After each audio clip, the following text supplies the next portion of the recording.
Hello everyone, আশা করি তোমরা সবাই খুব ভালো আছো। শ্রাবণ সবে সবে শেষ হয়েছে। লাস্ট ভিডিওতে আমি বলেছিলাম শ্রাবণ স্পেশাল ভিডিও আসছে। আজকের ভিডিও সেই নিয়েই। যারা মহাদেবের পরম ভক্ত, আমাদের মতোই এই শ্রাবণ সোমবার ব্রত পালন করেছো, তারা এই ভিডিওটাকে খুব কাছ থেকে অনুভব করতে পারবে। এটা শুধু একটা ভিডিও নয়, অন্তর ভক্তি ভালোবাসার একত্রীকরণ। নমঃ পার্বতী পাতায়, হর হর মহাদেব। কি, এটা দেখেই মনে পড়ছে তো রাখি পূর্ণিমা সবে সবে পেরোলো। আমাদের রাখি পূর্ণিমা ভালো কেটেছে, আশা করি তোমাদেরও খুব ভালো কেটেছে।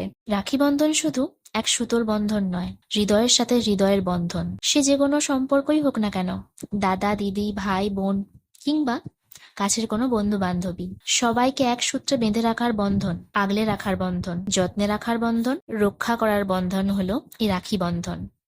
আমি আমার বাড়ির গোবিন্দ গোপালকে সবচেয়ে আগে রাখি পরাই, তারপর বাকি সবাই তো আছে। উৎসব আনন্দের দিনে ভালো খাওয়া দাওয়া তো মাস্ট। তারপর তারপর দেখোই না বাকিটা।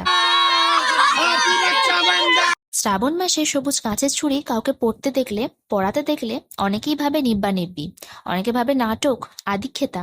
কিন্তু আসলে গোটা শ্রাবণ জুড়ে এই সবুজ কাঁচের ছুরি পরার পেছনের রহস্যটা যারা জানো তারা বুঝবে এর মাহাত্ম্য। শাড়ি, জুয়েলারি, চুড়ি আমার হলেও ব্লাউজটা কিন্তু আমার মায়ের বিয়ের টাইমের। মায়ের জিনিস পরার মধ্যে একটা আলাদাই আনন্দ আছে, তার উপর আবার শ্রাবণ। নিজেকে একটু সাজিয়ে গুছিয়ে রাখবো না তা কখনোই হয় না, তাই আলতা পরেছিলাম, আর সাথে মেহেন্দিও। অপরদিকে শ্রাবণ স্পেশাল গ্রিন কালারের সাথে ম্যাচিং করে বান্ধবীটি পরে নিয়েছিল একটা সুন্দর গ্রিন কালারের কুর্তি, আর সাথে হালকা মেকআপ আর পারফিউম। ভিডিও দেখলেই বুঝতে পারবে আমরা কতটা ন্যাচারাল আর রিয়েল থাকতে প্রেফার করি। এই যে আমরা চটপট রেডি, পুষ্পপত্র সাজিয়ে বেরিয়ে পড়লাম শ্রাবণ সোমবারের পুজো দিতে। তোমরা কে কে আছো যারা শ্রাবণ সোমবার ব্রত পালন করেছো কমেন্টে জানিও। তারপর সর্বপ্রথম পঞ্চামৃত দিয়ে অভিষেক এবং যা যা নিয়ে গেছিলাম সমস্ত কিছু দিয়ে মন ভরে মহাদেবকে পুজো দিলাম।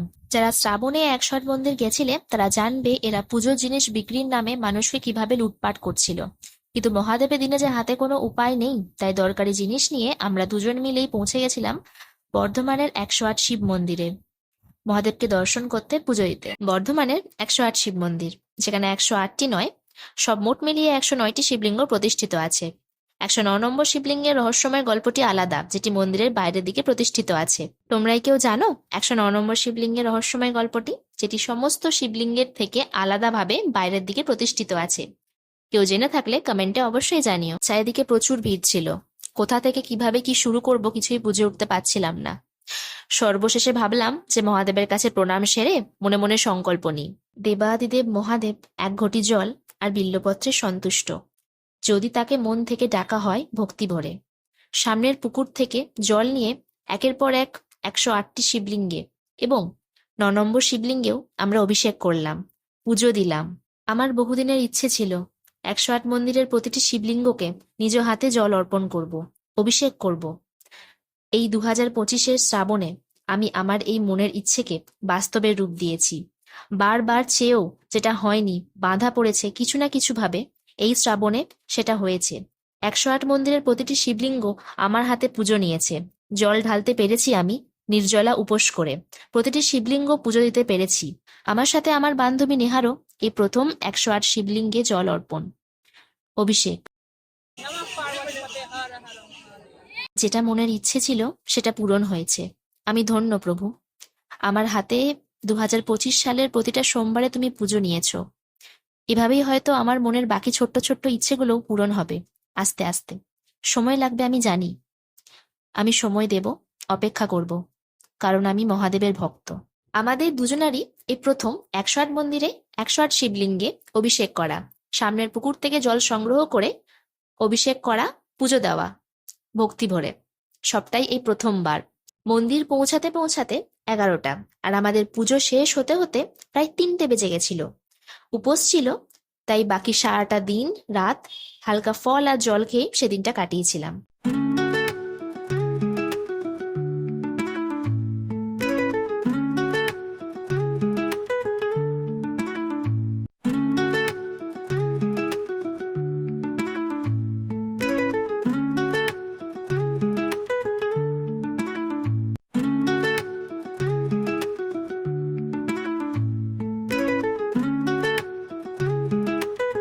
শ্রাবণের শেষ সোমবার ছিল বাবা বর্ধমানেশ্বরের আবির্ভাব দিবস। শ্রাবণ মাসের ব্রতের শুরুতে বাংলার শ্রাবণ 1 তারিখে বাবার সাথে এভাবেই এসে দেখা করে গেছিলাম। তাই ব্রতের শেষে ব্রত সমাপ্ত করে শ্রাবণের শেষ সোমবারেও এসে দেখা করে গেলাম, পুজো দিয়ে গেলাম। জানালাম এবারে শ্রাবণ আমার সর্বশ্রেষ্ঠ কেটেছে। আমাকে বাধা দিতে পারেনি কোনো অসুস্থতা, কোনো রকমের ব্যস্ততা। প্রভুর ইচ্ছায়, মহাদেবের ইচ্ছায়, তার চরণে আমি সম্পূর্ণ শ্রাবণ মাস অত্যন্ত ভালোভাবে ব্রত পালন করতে পেরেছি।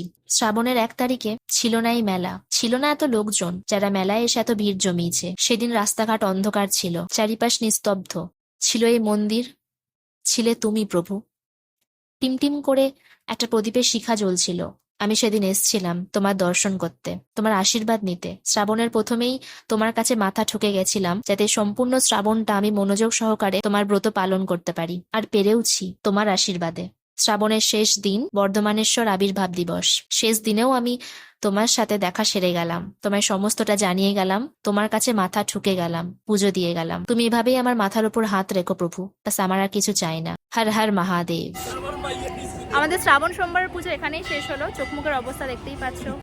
আজকে পুজো খুব ভালো হয়েছে, ভীষণ ভালো হয়েছে পুজো আজকে। তোমরা সবাই ভালো থেকো, সুস্থ থেকো। হর হর মহাদেব। হর হর মহাদেব।